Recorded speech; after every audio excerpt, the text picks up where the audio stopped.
గత 2.5 దశాబ్దాల కాలంలో రాష్ట్రంలో నయీం ముఠా దారుణమైన నేర చర్యలకు పాల్పడింది. భువనగిరి కేంద్రంగా ప్రారంభమైన ఈ ముఠా కార్యకలాపాలు క్రమంగా రాష్ట్ర వ్యాప్తంగా విస్తరించాయి. నయీం అరాచకాలకు ఎంతో మంది బలైపోయారు. ప్రజలు భయం గుప్పిట్లో బతకాల్సిన పరిస్థితులు దాపురించాయి. గత ప్రభుత్వాల పరిపాలనలో నయీం యథేచ్ఛగా తన నేర చర్యలు కొనసాగించాడు. మా ప్రభుత్వం అధికారంలోకి రాగానే ఎంతో మంది నయీం బాధితులు న్యాయం చేయమని మొరపెట్టుకున్నారు. దీంతో తీవ్రమైన అసాంఘిక శక్తిగా మారిన నయీం ముఠాను కఠినంగా అణిచివేయాలని రాష్ట్ర ప్రభుత్వం నిర్ణయించింది. ఆ దిశగా చర్యలు చేపట్టవలసిందిగా పోలీసును ఆదేశించింది. ప్రభుత్వ ఆదేశాల మేరకు పోలీస్ శాఖ నయీం కదలికల మీద నిరంతర నిఘా పెట్టింది.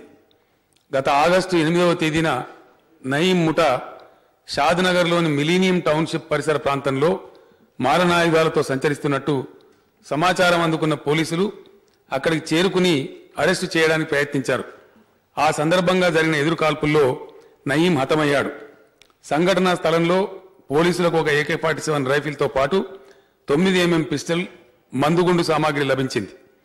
నయీం నేర చర్యలకున్న విస్తృతిని తీవ్రంగా పరిగణించిన ప్రభుత్వం పూర్తిస్థాయి దర్యాప్తు కోసం ప్రత్యేక దర్యాప్తు బృందం సిట్ను నియమించింది. దర్యాప్తు సమర్థవంతంగా జరగాలని సిట్ నేతృత్వంలో 4 బృందాలను ప్రత్యేకంగా ఏర్పాటు చేసింది. నయీం మరణంతో బాధితుల్లో భయం తొలగిపోయి ప్రభుత్వంపై భరోసా ఏర్పడి సిట్కు ఫిర్యాదులు వెల్లువెత్తాయి. ఫిర్యాదుల ఆధారంగా 174 కేసులు నమోదయ్యాయి. 741 మంది సాక్షులను పోలీసులు విచారించారు. 124 మంది నిందితులను అరెస్టు చేశారు. రాష్ట్ర వ్యాప్తంగా నయీం ముఠాకు చెందిన స్థావరాలలో పోలీసులు జరిపిన సోదాలో 21 తుపాకులు, 21 కార్లు, 26 మోటార్ సైకిళ్లు, 2,95,09,080 రూపాయల నగదును స్వాధీనం చేసుకున్నారు. నయీం బంధుమిత్రుల పేరు మీద రిజిస్టర్ చేయబడిన దాదాపు 1,015 ఎకరాల భూమికి సంబంధించిన పత్రాలను, 1,67 చదరపు గజాల విస్తీర్ణం కలిగిన ఇళ్ల స్థలాలకు సంబంధించిన ఆస్తి పత్రాలను, 27 గృహాలను స్వాధీనం చేసుకున్నారు. ఈ ఆస్తుల మొత్తం రిజిస్ట్రేషన్ విలువ 143,94,05,198 రూపాయలు. 27 హత్య కేసుల్లో ఇప్పటికే నయీం ముఠా పాత్రను గుర్తించి FIR నమోదు చేశారు. మరో 25 హత్యలకు నయీం ముఠా పాల్పడినట్లు పోలీసులు అనుమానిస్తున్నారు. చాలా తక్కువ వ్యవధిలో పోలీసులు నయీం ముఠా పాల్పడిన నేరాలకు సంబంధించిన అనేక వివరాలను, ఆధారాలను ఇప్పటికే సేకరించారు. 2 ఛార్జ్ షీట్లు కోర్టులో దాఖలు చేశారు. మరో 15 ఛార్జ్ షీట్లు తయారయ్యాయి. త్వరలోనే వాటిని విచారణ నిమిత్తం కోర్టుకు సమర్పించనున్నారు.